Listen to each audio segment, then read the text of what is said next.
যমুনা টেলিভিশনে সংবাদ প্রচারের পর গাজীপুরের টঙ্গী এলাকার সেই রফিক বেশ কিছু মানুষের নামে করা মিথ্যা চেক জালিয়াতির মামলা তুলে নিয়েছেন। ফেরত দিয়েছেন সুদে টাকা দেওয়ার সময় জামানত হিসেবে নেয়া ব্ল্যাঙ্ক চেকও। সেসব চেকের কপি যমুনা টেলিভিশনের হাতে এসেছে। দাবি উঠেছে যাদের নামে এখনও মিথ্যা মামলা রয়েছে সেগুলো প্রত্যাহারের। টঙ্গী থেকে ফিরে বিস্তারিত জানাচ্ছেন সহকর্মী আশিক মাহমুদ, ছবি তুলেছেন Rana Hossain. Walton air conditioner exchange অফারে স্প্লিট এসিতে 23,000 টাকা পর্যন্ত নিশ্চিত ছাড়। মে মাসের 4 তারিখ ঢাকার পার্শ্ববর্তী জেলা গাজীপুরের টঙ্গী এলাকায় সুদ ব্যবসা ও মিথ্যা চেক জালিয়াতি মামলার ফাঁদ, এই শিরোনামে সংবাদ প্রচার করেছিল যমুনা টেলিভিশন। প্রতিবেদনে দেখানো হয়েছিল রফিকুল ইসলাম রফিক নামের এই ব্যক্তি মানুষের অসহায়ত্বের সুযোগ নিয়ে সুদ ব্যবসা আর মিথ্যা চেক জালিয়াতি মামলায় ফাঁসিয়ে নিঃস্ব করে চলেছে। আর এসব করেই টঙ্গী এলাকায় কোটি কোটি টাকার সম্পদের মালিক হয়েছেন তিনি। আমার ঠিক পেছনের এই 4তলা ভবনটি রফিকের, আর তার পাশেই আরও একটি 10তলা ভবনের কাজ শুরু করেছেন তিনি।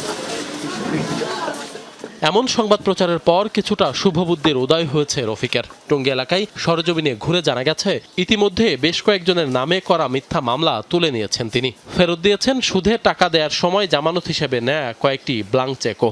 এখন স্বস্তির নিঃশ্বাস ফেলছেন টঙ্গীর মোরকুন এলাকার অনেকে। যমুনা টেলিভিশনে একটা নিউজ হয়েছিল, নিউজের পরে আমার নামে যে 36 লক্ষ টাকার মামলা দিয়েছিল, আমার এই মামলাটা রফিকুল ইসলাম উঠায় নিচ্ছি। আমি একটা অনেক হয়রানির মধ্যে ছিলাম, এখন আমি একটু মুক্তি অবস্থায় আছি, ভালো আছি। এইগুলো 36 লক্ষ টাকার চেক আর এই লোক 3,82,000 টাকার চেক। এখন মামলা সে উঠায় নিছে। এটা দিচ্ছে 26 লক্ষ টাকার চেক, মানে পুরোটাই আমাদের কোর্ট থেকে উঠায় এলাইছে। এখন আমাদের একটা চেক দিয়ে বুঝাই দিচ্ছে আর 2টা চেক উনি রেখে দিচ্ছে।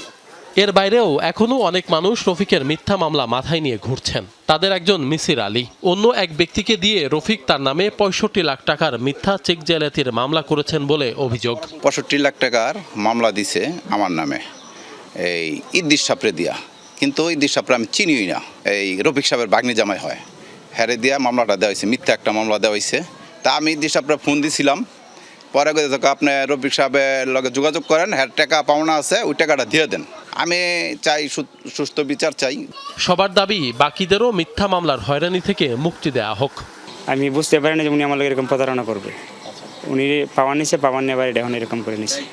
কিন্তু আমি অনেক ওনার ভিক্ষা চাইছি ওনার কাছে। আমি এখনও ওনার কাছে আমি করণীয় ভিক্ষা চাই যে আমার জিনিসটা আমার ফিরিয়ে দেও, কারণ আমার এই এক কাঠা বাড়ি। আমরা চাই সবারটা যেন সুন্দর মতো বিচার করে যাক, আর এবং এটা সুস্থভাবে একটা বিচারক, যে উনি যেন এই মানুষের যেন হয়রানি না করে।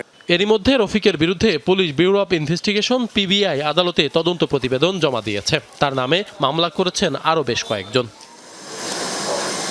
জানা গেছে স্থানীয় কাউন্সিলর হেলাল উদ্দিনের মধ্যস্থতায় কয়েকজনের চেক ফেরত দিয়েছেন রফিক। বিষয়টি নিয়ে কাউন্সিলরের সাথে যোগাযোগের চেষ্টা করেও পাওয়া যায়নি তাকে। এমনকি রফিকের সাথেও বারবার চেষ্টা করেও যোগাযোগ করা সম্ভব হয়নি। আশিক মাহমুদ, যমুনা নিউজ, গাজীপুর।